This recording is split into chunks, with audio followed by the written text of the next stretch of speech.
can have this and these. And that protects? Nothing. The crowd will love it. Thanks for clicking on the video. Here on our Mimic, we are reviewing an old paperback novel. This is Red Sonja, number 5. It's titled Against the Prince of Hell. And as I saw in the clip earlier, there is a movie based on Red Sonja nowadays. However, I have to admit I haven't seen it yet. And, well, I have a feeling this book is probably better. I hope to be proven wrong, but let's go over the novel in front of us. Now, this is authored by the same duo that has done the other novels in the series, and there are 6 of them.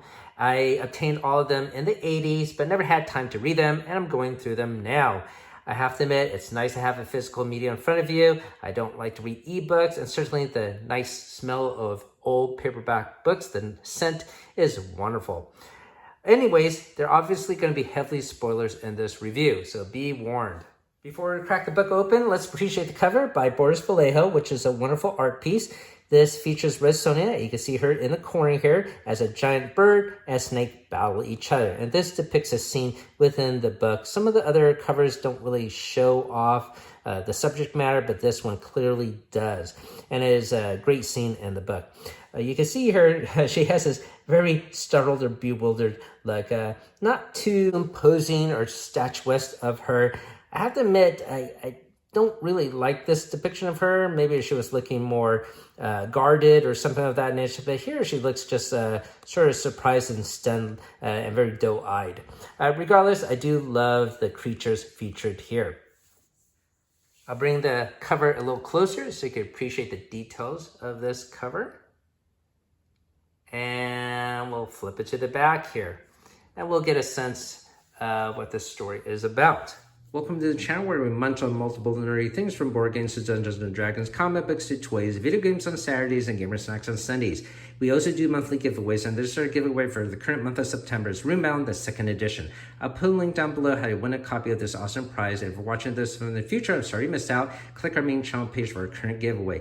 And if you enjoyed the video you're about to watch, hopefully consider hitting that like to subscribe. It's free to you, and it helps us out on the channel. Thank you for watching. The first paragraph here goes over her background, but the second one hints at the story. In the very lands where Conan the Cimmerian roams, this dangerous warrior maid pits herself against a power-mad wizard who rules a city poised precariously above the door to the 7 hells, against the Prince of Hell. So you might think they're fighting demons or whatnot, but they are not. The Prince of Hell refers to the mad wizard who is trying to, in the end, open up the gates to hell as it mentioned in the blurb. Before I dive more into the plot, let me give you my review of this story. First of all, just like the other stories, Red Sonja is sort of like a supporting character. She's not really the main character of the story, and she is supporting certain actions, sometimes not even engaging in the main action, and is sort of like a hero in the background. If that bothers you, maybe this is not the story for you. In the comic books, I know she's more of a lead main character, but in these stories, she's really playing in the background. This story is a little bit more focused compared to the last novel. The last novel, there were multiple plot lines that threaded and met at the very end. This is a little bit more simple, focused story where it starts on top of a mountaintop and predominantly takes place in a city. There's not a lot of traveling or wandering around, so it's all taking place in the same setting. The story is quite linear, and there's no bizarre time jumps or flashbacks. So the simple story structure, however, it lends to great character development in this story, more so in the others. I found the villain and other supporting characters very engaging as the authors were able to develop them more. Not only that, there is a lot of horrific and barbaric scenes within this story, more so in the others. So if you want to see how gruesome the Hyborian Age can be, well, this would be the novel for you. I'll give you some examples of that later. I guess my only flaw I find with this novel is at the very end, as I wish they wrapped up everything completely, but they sort of left the door open for maybe a possible sequel to this story. I think that is maybe the intention of the novels. All right, let's get into the plot. So this starts off with Red Sonja on top of a high mountaintop. It's snowing around her. She's losing her energy. She has lost her bearings in a storm, and she's near death. When she is delirious with fever, she starts to doubt her abilities and the blessings that were bestowed upon her. She thinks of them almost as a curse now, where, as you may or may not know, she cannot have a lover of a man unless he defeats her in fair combat. And of course, she's really good at combat and bests everyone. So she thinks of her curse never to find love, as in the other story, she thinks she has found love in the previous novel, and because he perished and wasn't able to save him, she starts to doubt her ability. So there's several recalls in the story back to other previous novels, which they didn't do before. So this is the first one to do that. And they do recollect the origin story again in this story. They didn't do that in the previous one. So that's some minor differences in the writing style here. Anyways, this is the first time I've seen Red Sonja doubt herself or call her blessing a curse. Anyways, she is on the mountain, delirious, and falls off her horse. She ends up being rescued by an exiled ruler, Omeron. He lives in a city-state. I think they mentioned the name, but it's forgettable. It's not part of the Hyperborean map. I already checked. Regardless, he is driven from his city-state because a wizard has taken over, and this wizard was let into his fortified city by his wife. So his wife is in leagues with this evil wizard. This evil sorcerer by the name of Dujum, he is the prince of hell. And he was a former slave, and he was punished and tortured, and he wants to pass on this misery to others. So he wants other people to feel the misery that he felt. So he's quite cruel of a ruler. It's the same thing with the wife of the Lord, who becomes the lover of the new ruler, Dujum. She was a former prostitute, so she was belittled, and so she also has a very cruel streak and tortures and humiliates her handmaidens. And anyways, they describe these characters in great detail, give a lot of backstory there, and it's a fantastic reading. Red Sonja is being nursed back to health on top of the mountain by Ormeron and his camp. And as she gains more strength, she states that she owes her honor and a debt of gratitude to this fallen lord and will fight for him for free. She does not ask to be paid or reimbursed, as she feels as this is her debt to have her life saved to help him out. He is looking for soldiers and other resistance fighters within the city to take back the city-state away from the wizard. And they have a plan to infiltrate the city through the sewers and attack the wizard from within the castle.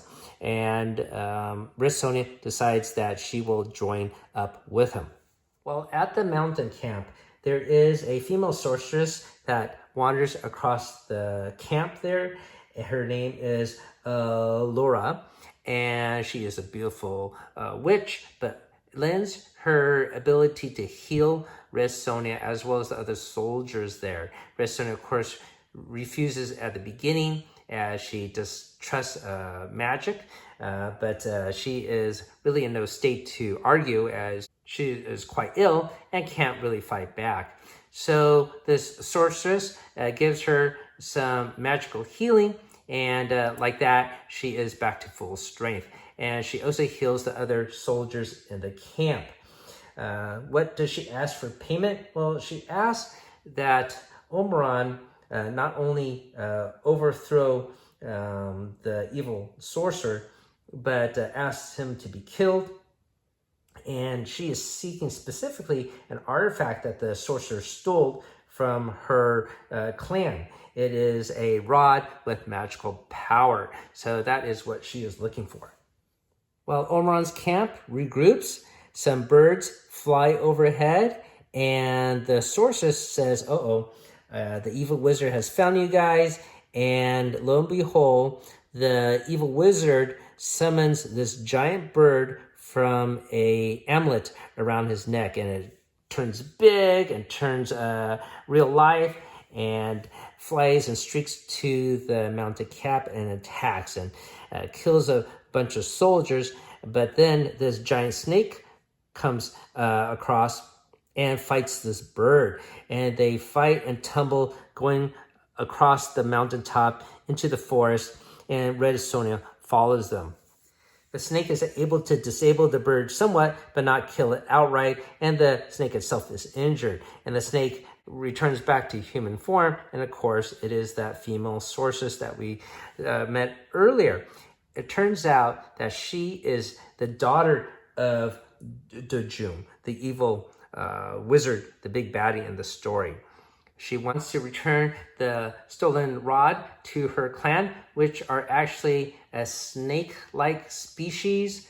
I guess sort of like Tani, I suppose. Apparently long ago, this wizard met their clan's people, learned some of their magic, and stole the rod. And of course, in the meantime, seduced one of the villagers there and left actually prior to knowing that the villager was pregnant. So technically, he doesn't really know that his daughter exists, but she is full of vengeance and wants to right the wrong of her people and wants to see this perpetrator killed off, her father. Eventually, the camp regroups and decide to enter the city through the sewers. While they're in the tunnels there, they come across some old doors. Those are the gates to hell that are mentioned at the back of the story. So this small city-state, it's not the most populous, it's not the most wealthy, it's not even in a great location. And the reason why this Prince of Hell wants to conquer the city is to find the entrance to the gates of hell.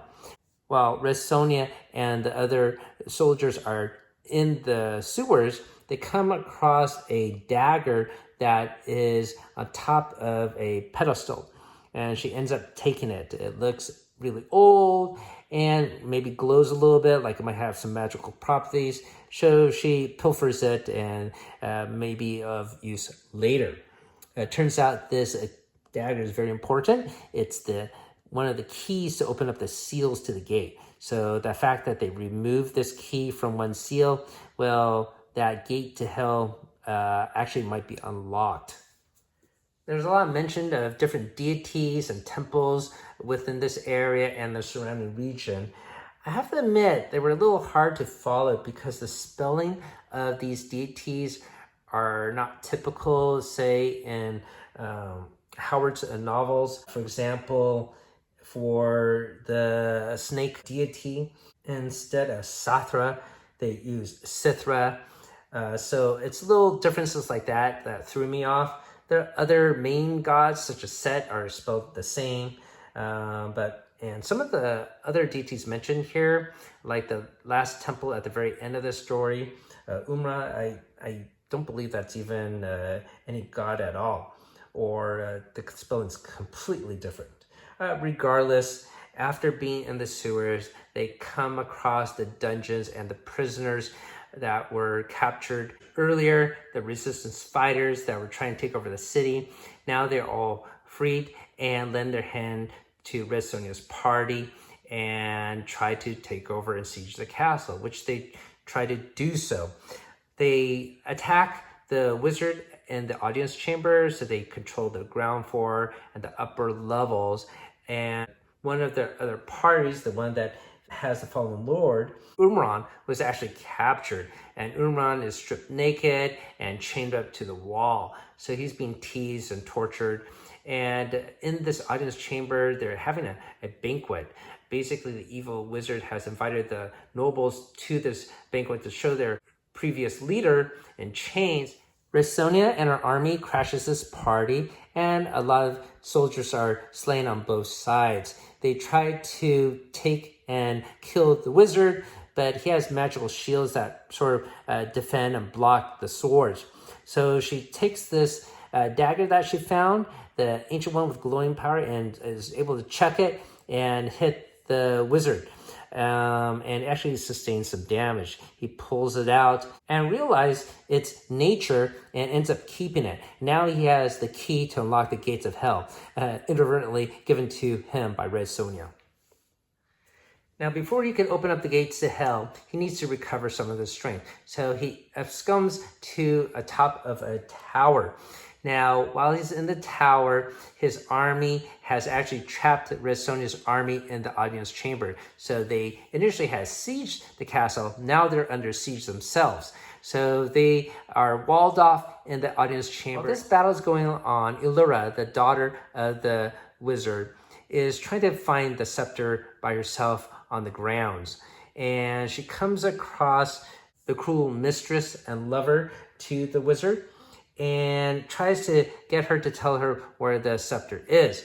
But she has magic of her own, minor magic, and tries to attack her. But she is much stronger and actually turns into her snake self. The mistress is so overwhelmed with fright that she tries to run out a window and jump away. But they're high up in the tower. She will fall to her death. So she calls upon her lover, Dejum, to help and rescue her, maybe with this bird she's thinking, but he does not heal her, and so she plummets to her death. Eventually, Red Sonja is able to withstand the siege and lead an attack of her own, and basically her army has defeated most of the wizard's forces within the castle, and now they have control of it.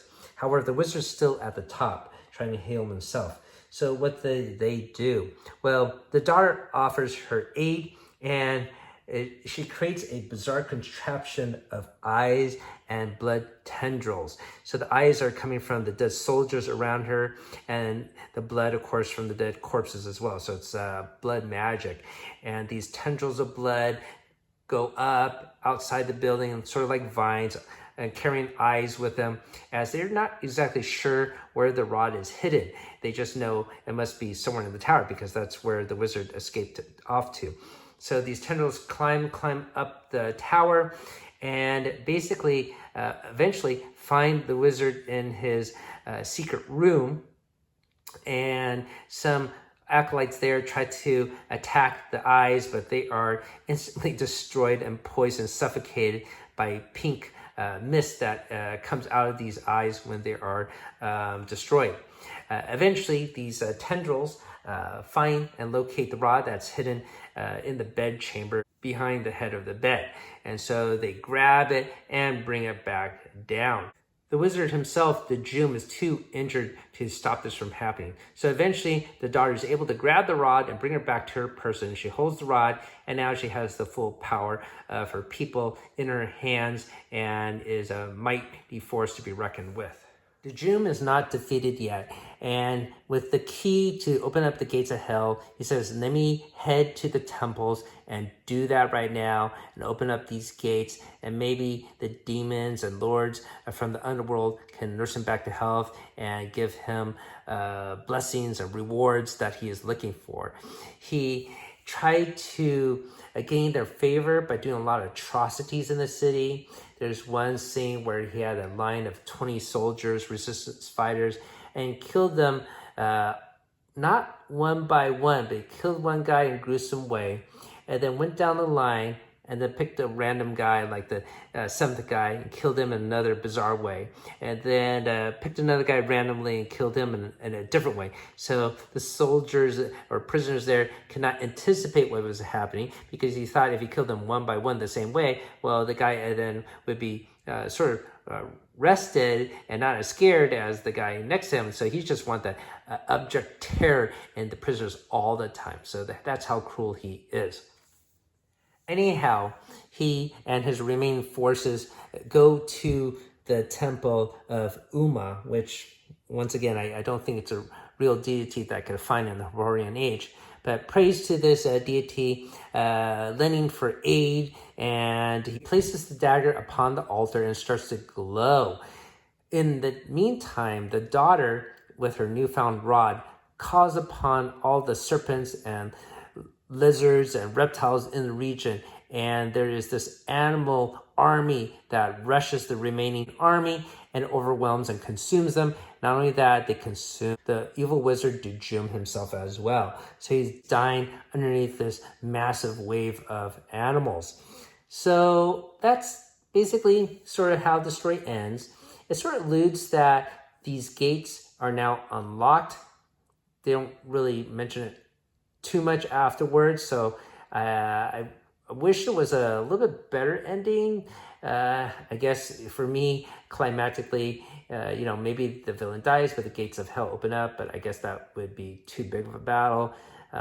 Maybe there could have been a one-on-one battle with Red Sonja or something like that. As I mentioned, Red Sonja is sort of a side character here. She only chucked a dagger at him, and that was it. She wasn't really engaged in hand-to-hand combat with this wizard at all. So as I mentioned, the ending is a little bit poor. Anyways, for Red Sonja's efforts, Omeron bestows upon Red Sonja everything that she could ask for. She gets a new horse, she gets a new set of armor, she gets 10 bags of gold, so she is set up. So that's the story. I do think it is a worthwhile read. I'm not sure how this would translate into a movie, as there are a lot of scenes where there is inner thought, such as being on the mountain, listening to her thoughts of doubt. Also, Red Sonja herself is starting to doubt whether she really thinks all sorcery is evil. That is her initial impression, but here there is this snake sorceress that is helpful and was not evil per se, and there's other instances of magic and her waffling between is it really evil or not. So that's interesting to see that kind of dynamic in the story. Eventually I will watch the movie, but I haven't seen it yet. So thanks for taking the time to go over this old novel with me. As always, keep on adventuring out there.